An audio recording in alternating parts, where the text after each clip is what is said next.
तो आपका बेटा जो है कब एक्सपायर हुआ? 2000 कहने का मतलब हमारे दो मकान थे। एक मकान मांगी रहने के लिए, तो मैं मकान दे दिया इसको रहने के लिए। मेरा मकान था उसमें कब्जा करके बैठे। दो मकान है आपके? हाँ। तो दोनों में एक में आपका कब्जा है क्यों? एक मिनट हम उनसे पूछ रहे हैं। सर एक घर नहीं हूँ सर, मुझे वो भी नहीं दिया गया। मैं दिया गया, अभी तो रह रही हो ना आप? तो सर वो बड़ी कोई मुश्किल निकाल रहा है कि आपको उसमें से? क्या कहना है आपका दूसरे मकान के बारे में? पति का जो मकान है वो पूरा देने को तैयार है आपको। अदरवाइज अदरवाइज आपका तो हिस्सा है, सो है, माता जी का भी हिस्सा होता है पति की संपत्ति में। उस मकान को बंटवा लेंगी आपसे, बहस करेंगे। केवल जो है पति की संपत्ति में ही से इसका राइट मिलेगा। कोई ऐसी कोई संपत्ति जो पति की संपत्ति पिता को नहीं मिली है, आप उससे कैसे वसूल कर सकते हो? किस नजरिए से हमने इनको कहा था आने के लिए, हमें याद नहीं है सर। मेंटेनेंस के लिए नहीं मतलब ऐसा इनको बुलाने का क्या आशय था? सर आपने ये था कि एक बार समझौता अगर हो जाता है तो वो करके देखिए, इसलिए आपने बोला था। हाँ, कुछ है, गुंजाइश है। क्यों? हम लोगों से कोई मतलब ही नहीं रखते। हम क्या समझौता करें? तो आपका बेटा जो है कब एक्सपायर हुआ? 2018 31/11/2018 में वो एक्सपायर हुआ। क्या करता था वो? ऑटो चलाता था। ऑटो उसी के नाम का था क्या, या किराए का चलाता था? नहीं, मैं खरीद कर दिया आपसे, खरीद कर दिया। आपने खरीद के दिया था? उसी के नाम में था कि आपके नाम में था? नाम तो उसका। कहाँ है ऑटो? अब इन लोगों ने बेच रही है टैक्सी के हाथ में। अच्छा, ऑटो अब नहीं है। और क्या है? मकान मकान भी कहने का मतलब हमारे दो मकान थे। एक मकान मांगी रहने के लिए, तो मैं मकान दे दिया इसको रहने के लिए। मेरा मकान था उसमें कब्जा करके बैठे। दो मकान है आपके? मैं किराए से रहता हूँ। टोटल दो मकान है आपके? दो मकान है, एक मकान है। एक मकान एक मकान है सर, उसके वो बोल रहे हैं, अच्छा बोल रहे हैं, उनको बोलने दो। सब लोग मत बोलो। एक मकान। नहीं, आप खड़े रहो, मतलब बोले बोले एक ही है ना। हाँ, दो मकान थे तो एक मकान कहाँ पे थे दो मकान? कहाँ पे थे दो मकान? कटनी में, बजरंग कॉलोनी। कटनी? दोनों मकान अलग अलग थे कि एक साथ लगे हुए थे? नहीं नहीं, अलग अलग है। बजरंग कॉलोनी कटनी। तो दोनों मकानों का साइज क्या है, क्षेत्रफल क्या है? 50-30 के दोनों 30-50 के बने हुए? बने हुए। और कितना मंजिल के बने हुए हैं? बस। एक एक मंजिल के। तो जो बजरंग कॉलोनी में ही दोनों हैं? हाँ। तो दोनों में एक में आपका कब्जा है क्यों? एक मिनट हम उनसे पूछ रहे हैं। सर एक आराम से, एक मकान में आपका कब्जा है। अच्छा, दोनों मकान किसके नाम के हैं? एक लड़के के नाम का है। तो लड़के के नाम का, मैंने लड़के का नाम क्या है? प्रकाश कुमार अमरवंशी। प्रकाश कुमार। तो एक मकान में आप रह रही हो, जो जो मुझे कोई कुछ नहीं दिया गया सर मेरे पास। देखो, आप बोलती रहोगी, आप केवल जो प्रश्न है उसका उत्तर दीजिए। जी अदरवाइज जो इतने वकील बैठे हुए, हम किसी को भी भेज के दिखवा लेंगे कि आपका कब्जा है कि नहीं। जी। बहुत बड़ा काम नहीं है ये, सत्य को सामने लाना। तो ये एक मकान जो है लड़के के नाम का था, और एक मकान आपके नाम का था। क्या नाम है दूसरा? दूसरा का नाम क्या है आपका? शांति अमरवंशी। शांति। तो आपका किसी भी मकान पे कब्जा नहीं है, आपका कहना ये है? सर मम्मी के नाम पर है। एक मिनट, आपसे क्या पूछा? आपका कोई किसी एक मकान पे कब्जा है या नहीं? रह रही रह भर नहीं हूँ सर, मुझे वो भी नहीं दिया गया। मैं दिया गया, अभी तो रह रही हो ना आप? तो सर वो बड़ी कोई मुश्किल निकाल रहा है कि आपको उसमें से? नाबालिका में है सर। कोई आपको क्या बोल रहा है? आपने कुछ समझाया नहीं इनको कि कोर्ट में सत्य बोलना चाहिए सत्य बोल रही या कम बोलना चाहिए? बोल रही हूँ, झूठ नहीं बोल रही सर। मेरे पति की एक मकान आपके कब्जे में है ना, अभी रह रही हो ना? सर नाबालिका में है मेरे पति के नाम। आप अपने उस मकान में रह रही हो ना? टूटा फूटा है सर। उसमें रह रही हो ना? जी रह रही हूँ। बस इतना बोलो अभी। जी। अच्छा, दूसरा मकान किस पे है? हमारी श्रीमती जी का। नहीं नहीं, आपके नाम में है, लेकिन वो भी इनके पास ही है। हाँ, वो भी इन्हीं के पास, इन्हीं के कब्जे में है। उसके बारे में क्या कहना है आपका दूसरे मकान के बारे में? पति का जो मकान है वो पूरा देने को तैयार है आपको। अदरवाइज आपका तो हिस्सा है, सो है, माता जी का भी हिस्सा होता है पति की संपत्ति में। उस मकान को बंटवा लेंगी आपसे, खड़ी रह जाओगी एक तरफ आप, और कानूनन कुछ मिलना नहीं है आप। अभी यदि ये मकान आपको पूरा मिल जाता है तो राजीनामे का जो है इस तरह का आपका फाइनल कर देंगे और एक मकान की मालिक हो जाओगी आप।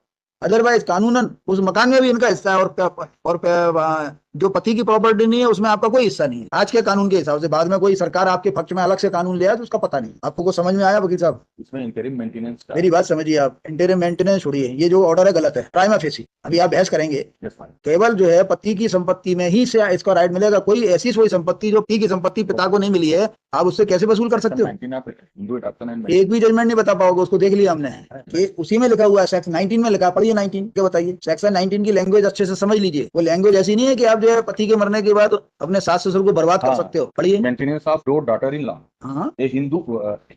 A Hindu wife, whether married before or after the commencement of the sex, shall be entitled to be maintained after the death of her husband by her other in-law. ठीक है। Provided and to the extent that she is unable to maintain herself out of her own earnings or other property, or where she has no property of her own, is unable to obtain maintenance. आगे बढ़िए। Number 8, from the estate of her husband or her father or mother, or B, from her husband और her father माने उसके जो भी father और mother होंगी। आप ये कह रही है ना, तो वो देने को तैयार है। एक मकान 30 बाई 50 का। एक मकान में रह रही हैं तो क्या करे, रहने के साथ खाने पीने का पूरा नहीं दे रहा सर। अब आप नहीं पूरा देंगे। पूरा बोल तो रही है पूरा देंगे। 30-50 का भी पूरा नहीं दे रहे सर, जो मेरे पति के नाम पे है आधा, वो 30 30 बाई 50 का पूरा देंगे ना, कह तो रहे हैं। बोल तो रहे, अभी आधा बोल रही है, हम आधा देंगे, आधा नहीं, पूरा पूरा मिलेगा आपको। आप पूरा कौन सा वाला लेना है? जहाँ हम रह रहे हैं वही वाला पूरा। 30 बाई 50 का पूरा मिलेगा आपको। बोल दिया? मेरा लड़का का है। लड़के वाला पूरा मिलेगा आपको, उसमें गड़बड़ी नहीं कर सकते। इस पे विचार कर लीजिए वकील साहब, इसको बड़ा एडजन कर देते हैं अभी 1-2 दिन के लिए। अदरवाइज वो यदि ये इसमें क्या ऑर्डर लगाया हुआ माय लॉर्ड? देखिए इसमें क्या ऑर्डर होगा मुझे नहीं मालूम, लेकिन 30 बाई 50 का एक मकान मिल जाएगा, इसके भी काम आएगा, इसके बच्चों के भी काम आएगा, और free from this Anwar court has decided मतलब आप मकान लेना नहीं चाहते क्या? मकान तो चाहता हूं माय लॉर्ड। मकान चाहते हो तो फिर मकान चाहते हो तो वो मेंटेनेंस के संबंध में लॉ आपके फेवर में नहीं है। मेंटेनेंस के संबंध में माय लॉर्ड, आप उसकी वो जो कमा रहा है उससे आप थोड़ी पैसे ले सकते हो। even my lord, one court has said, my lord, that widow means the word widow would include the minor and children who are staying with their mother. भाई मोरली वो देना चाहेंगे सो दें, लेकिन आप उनको वो थोड़ी कर सकते हो, फोर्स थोड़ी कर सकते There is judgment in this regard. क्या? Morally, मैं पढ़ दूं? हो। बताइए कौन सा जजमेंट है? Para 6. After death of her husband इनको उसको जो है सब कुछ करना ही पड़ेगा। Para 6 में 4, 5 and 6 की my lord, लेकिन the right of Hindu widow to claim maintenance was there even कौन सा before. पैरा पढ़ रहे हैं Para 6. The moral obligation of the father-in-law to maintain the widowed daughter-in-law also existed. भैया? इसके अंदर लिखा हुआ है वो को पार्टनर था, कोई किसी को चैन से जीने ही नहीं देगा। ऐसा नहीं, आपको आप बोलने की जरूरत नहीं है आपको। सर मेरे बच्चों को पालन पोषण का लगा सर 6 महीना हो गए, इन लोग कुछ भी नहीं दे रहा मेरे लिए। नहीं अरे आपको मकान मिल तो रहा है, उस मकान में आगे किराएदार बसा दीजिए, और सर इन लोग इनसे लोन ले लीजिए, आप कुछ काम करिए, ऐसा थोड़ी होता है। आप भी मारते कुछ सर इन लोगों ने मेरे को, मेरे पास मोबाइल नहीं, गाली की रोज बहुत मारे टोरे जग से यहाँ जाके इन लोग के आप कुछ काम भी करिए, ऐसा थोड़ी होता है कि अब इनके ऊपर भरोसे रहोगी। पति एक्सपायर हो गया, मकान छोड़ गया आपके लिए, वो दे रहे हैं, क्लियर कर रहे हैं मकान, और क्या चाहिए भाई? सर अभी मेरा 6 महीना का खर्चा लगा है, और इन लोग को ना मेरे बच्चों के लिए दिलवाइएगा। इन्होंने जो स्टे मांगा हुआ my lord, उसको compliance नहीं किया ठीक लेगा, अभी तक इन्होंने एक भी मेंटेनेंस नहीं कुछ नहीं किए सर, और मेरे को दिया कुछ नहीं। 10,000 का आदेश वो है। अलग बात है, पहले आपस में ये देखो मकान चाहिए या नहीं चाहिए, बकाया इसका डिसीजन हम कर देंगे, हमें कोई प्रॉब्लम थोड़ी है। वो तो इनके इंटरेस्ट में ये इनको बुलाया था कि अल्टीमेटली क्या हो सकता है, और बकाया कुछ इनके बच्चों के लिए क्या मन में इच्छा है वो कर दीजिए, क्योंकि आपके नाती पोते हैं। आपका बेटा एक ही था और भी हैं? एक बेटा है, कितने बच्चे हैं आपके? 2, एक बेटा एक बेटी। वो भी है। जो उनकी मदद कर सकते हो वो करो, कोई बुराई नहीं है, उसमें भी विचार कर लें, जो आपकी इच्छा से, जो आपकी। सर मेरे बच्चे आए हैं, बच्चों से पूछ लीजिए। अरे जब अभी क्या आप लोगों बच्चों से पूछिए सर, मैं झूठ बोल रही हूँ। अभी आप लोगों के संबंध में तनाव है, जिस दिन तनाव खत्म हो जाएगा तो ये समस्या खत्म हो जाएगी, फिर ये जो अपनी गोदी में बैठा के खिलाया करेंगे, वो कह तो रहे हैं लड़कियों के नाम पर पूरी प्रॉपर्टी कर देंगे, कुछ नहीं बचेगा तो क्या मिलेगा मेरे लड़के? सागरदार इन खेत भी बेचे हैं, इनके पास बहुत सारा है, बहुत सारा है सर, मैं बोल रही हूँ, मेरे बच्चे हैं। आप अपना देखो, दूसरों की तरफ मत। एक मकान बहुत होता है 30 बाई 50 का, कई लोगों के पास नहीं है एक मकान। मेरी लड़की विधवा है, नहीं है। ठीक है, आप लोग ध्यान रखिए, कानून से जो इनको मिल सकता है देख लीजिए। कौन सी तारीख लगा दें? नेक्स्ट वीक कर दे। As jointly prayer list in the week commencing from 4 लगा दें, 4 या तारीख लगा दें 4। As jointly prayer list on 5 copy है, आप लोग बता देना, नहीं लगे तो है ना, राजीनामा करो, और इसमें मकान दो इनको क्लियर कट। मकान में कोई है डिफेंड पर्सन नहीं होगा। बच्चों के लिए अगर कुछ देना बकाया आप जरा दादाजी सोचिए जरा बच्चों के बारे में ना, कुछ महीने का फिक्स कर देना, जो भी आपको अच्छा लगे। कोर्ट का हम कोर्ट का ऑर्डर खत्म कर देंगे। आप अपने मन से चूंकि आप पेंशनर हो, और आपको करना क्या है, 2 जो है मियाँ बीवी हो आप। अरे आपकी बच्चियां हैं, वो भी तो उनके हाथ पैर हैं, करेंगी वो कुछ। थोड़ा बहुत कुछ देते रहे ना, अभी ना थोड़ा बहुत देते रहे, कभी नहीं, थोड़ा बहुत विचार कर लेना है।